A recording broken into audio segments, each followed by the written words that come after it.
Okay, good morning. This is just an update from the Monday, October 24th council meeting. It was a short meeting, but lots that went on. First thing we did was have the swearing-in ceremony for Councillor Nychuk. So fantastic to have him on board, and I congratulate everybody that puts their hand up to want to jump into this arena, because it can be a very fulfilling and fun thing to do sometimes.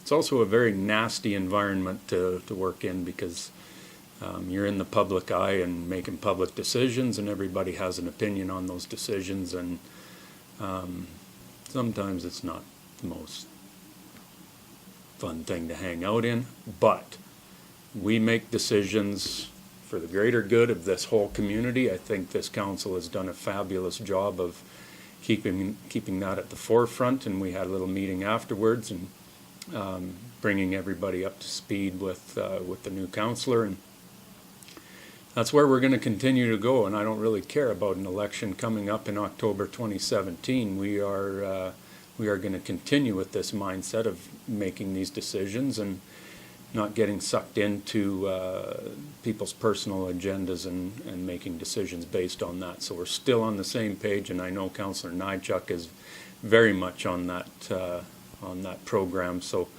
he's going to be great to have on board, and away we'll go. That's all I'll say about that. Next thing we did, this is our annual organizational meeting, and that's just where we set council dates, times, place, of course. So all the council meetings are every second Monday, starting at 3 p.m. in council chambers here. To note, if you have something that you want to say to council, please come to the council meeting. There is a public comment section every day, every meeting. There's a place where you can come and share your comments. If you have a big piece, and I'll speak to one of them later, if you have a big piece that's of concern to you, just contact myself and I'll get it over to the girls, and they'll arrange for you to come as a delegation to our council meeting so that your voice can be heard.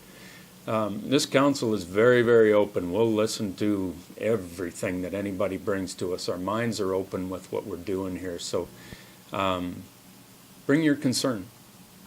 No problem. 3 o'clock every second Monday, council chambers. It's fun. So with the rest of the org meeting, we set all the volunteer appointments and stuff to our various committees, and also set which councillor is appointed to those committees. So there wasn't a lot of change. I think the only significant change was we've got Councillor Nychuk is the representative for the Arts and Culture Committee. So we'll be looking for some more stuff from them. The other one was just the new Community Vitality Fund. Councillor Blockland is the rep on that. Other than that, nothing else has changed, and we're continuing on with those relationships. So into the actual regular meeting, there wasn't a lot in on this one, but we had two very, very interesting delegations that came to us. One from the Our High River group, and Jody and Caitlin came and launching a new app that they've got going. And this is an app where they're connecting people via this app that you join on, and then you choose your interests as to what interests you with the community, what you want to be involved in. And the app automatically links you up with other people that have the same kind of interests. So this is a thing that we've noticed in all the engagement pieces that we've done over the last few years here. I think the level of engagement is so new to everybody because of the flood and what we went through. Everybody's engaged with what's going on in High River, and we've had these big group sessions and everything, and the missing piece, I think, is really getting people engaged and moving their project forward, and how to do that. And Jody Dawson did an excellent job with our High River in getting that started.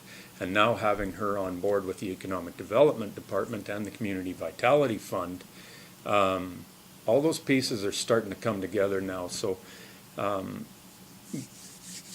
Jody and Caitlin are extremely energetic with this thing.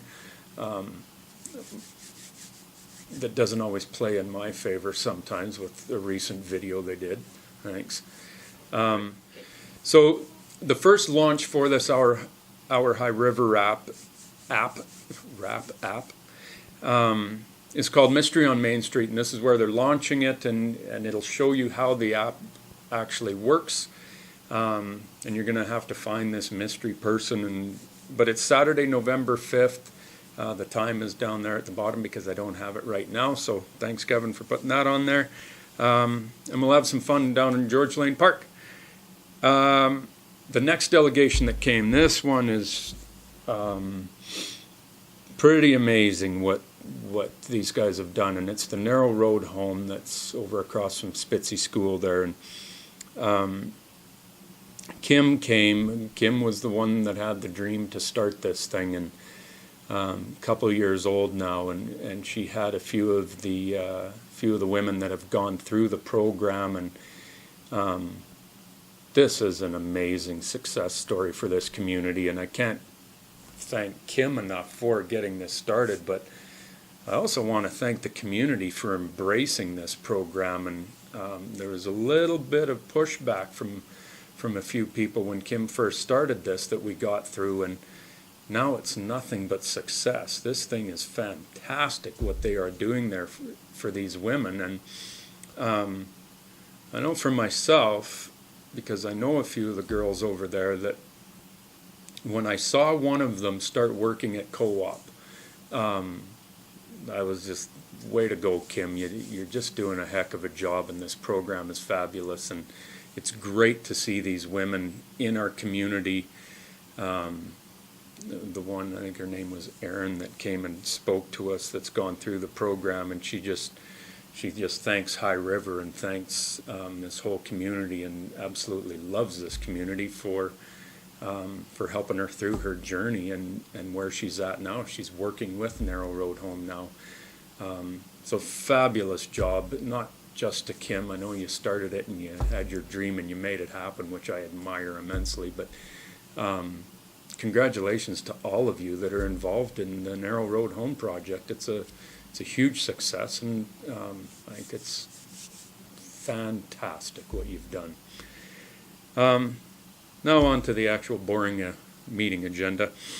The only thing that we really had come to us with this is, in this meeting, is this recreational backyard fire thing, and addressing the delegation that came to us a couple of weeks ago from Mr. Malcolm Richardson, who had some concerns about these backyard fires.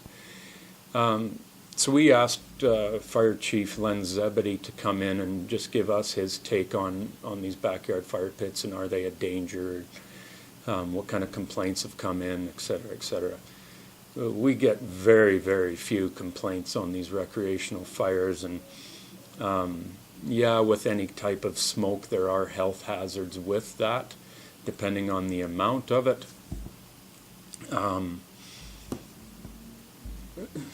I'm an asthmatic, born and raised chronic, card-carrying asthmatic. I get it with campfires, and I suffer through it and just blow half an inhaler through me before I get done the night.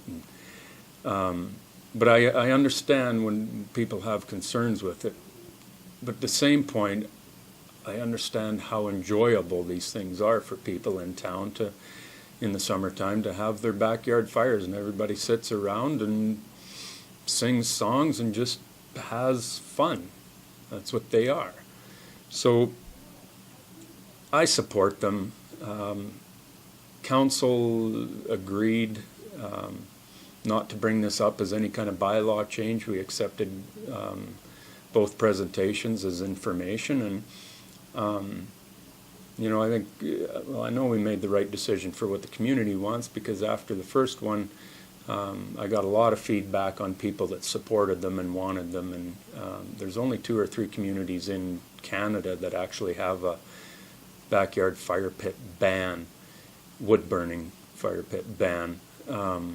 One being Vancouver, the other one being Toronto, and I can't remember the third one, but those are massive, massive centers that I don't think High River is there, nor even Calgary doesn't have a fire pit ban. So here's the thing with them. Please respect your neighbors. Depending on the way the wind is blowing, if you know your neighbor has health issues, maybe it's refrain from the fire that night and wait for a calmer night or something.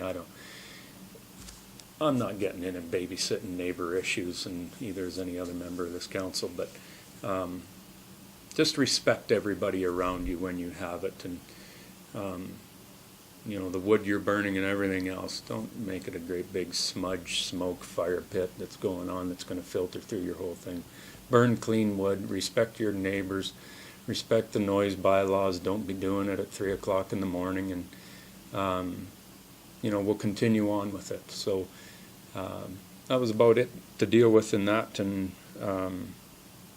have respect for each other, and we'll all get along, we'll all have fun. So that's it. That's all rock and roll Saturday, November 5th, down at the Park Mystery on Main Street. See you there. Bye-bye.